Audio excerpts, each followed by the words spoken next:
Billy! Billy! Hey, Billy, you know how you always wanted to see more of the inside of the TARDIS? Well, in this next episode of Doctor Who, you will be seeing more of the inside of the TARDIS. What? Doctor Who?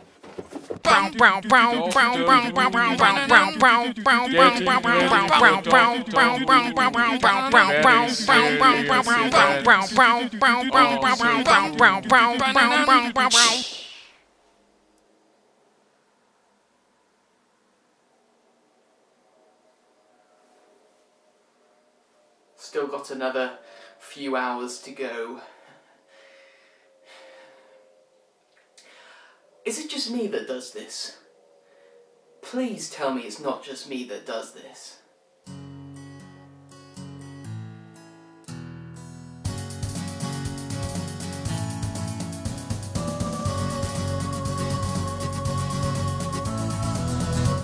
Once again, I find myself reviewing the episode that Whovians have been looking forward to since the title was announced, and I was amongst them, even if last week's trailer used completely unsuitable comedy music from 2005's Boomtown. I mean, talk about clashing with tones. If we don't do something now, Clara will die. We only have 30 minutes before the TARDIS self-destructs, and everyone will die. Everything I hold dear is at stake, and I will do anything I can to make sure I get it back. This is the most serious day of my life. This was by no means a perfect piece of television, though one of the main setbacks is a problem that's been running through this half of the series, and this problem is Clara. Who is Clara? And I'm not referring to the main mystery of the series for once. I'm talking about how you describe her. See if you can provide a description of her personality in the comments below, some behaviour that she's rooted in, and I can guarantee you'll really struggle. Her two-dimensionality becomes unsettlingly obvious when the Doctor describes her as feisty, something which has become a bit of a default for Moffat's leading female characters recently. This is nothing against Jenna Louise Coleman, who is doing the best with what she's got. Something that's irritated me to no end this series has been the music, and not necessarily the countless variations of I Am the Doctor, but the absence of scary music in the face of a truly terrifying image. This has happened 3 times already this series, 2 of them in the same episode, and it just reeks of wasted potential. Murray Gold's score failed to provide anything outstanding for this episode, and a new sinister track was something the Time Zombies really needed. Acting isn't usually a problem for Doctor Who, considering every good actor and her mum are clamouring to get into an episode.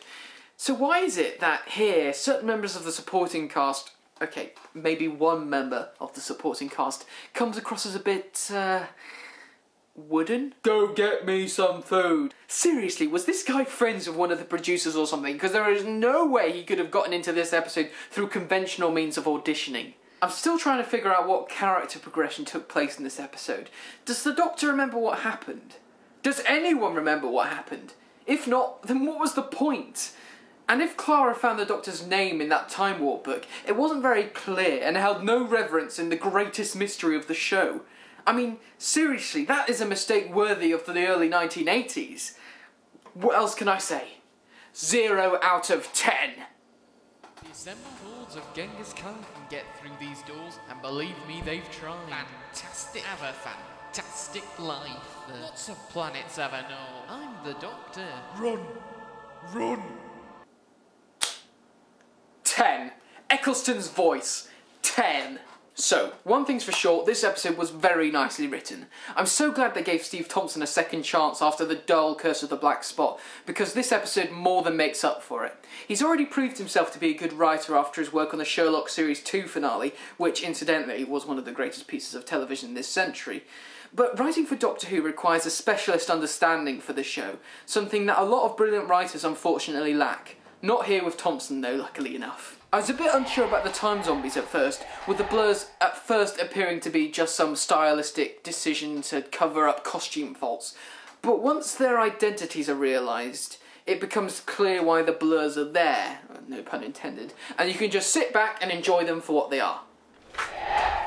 It's so refreshing to be provided with an ending that doesn't feel rushed, because we've had a lot of those recently. You know, endings where the day is saved by the sonic screwdriver, endings where the TARDIS barely has time to dematerialise before the closing credits become looming in, and endings slapped on top of other endings which don't even finish properly. Now for the most important focus of the episode, at least for the fans. What did we get to see of the TARDIS? Well, unfortunately we didn't get to see as much as we might hope, though there are dozens of sumptuous references if you know where to look. The library looked the part, though it somehow felt too small. I know there's thousands upon thousands of books there, but a simple matte painting would give the more agreeable illusion that the Doctor has an almost infinite number of books. As for the swimming pool, I wasn't really looking forward to it, and was glad I didn't get too much of a look in, though it's disappointing that the shot was given far too much hype for what it was, a mistaking marketing that the show still hasn't learnt, even after Asylum of the Daleks. This episode wasn't able to provide every room the fans were hoping for, but for those of you who were disappointed you didn't get to see Adric's room, get to girlfriend. It's a shame we didn't get to see the old console rooms from last year, Tennant and Eccleston's era, or even the classic series console room, though I suppose they're saving that one for the 50th anniversary when they bring back all the classic Doctors. Won't they? Journey to the Centre of the TARDIS had high expectations to be something for the fans, and although it didn't necessarily live up to those, it certainly proved to be a cracking standalone adventure, and very susceptible to a second or third viewing. Very little was wrong with this episode, though at the same time, nothing really stood out. Apart from...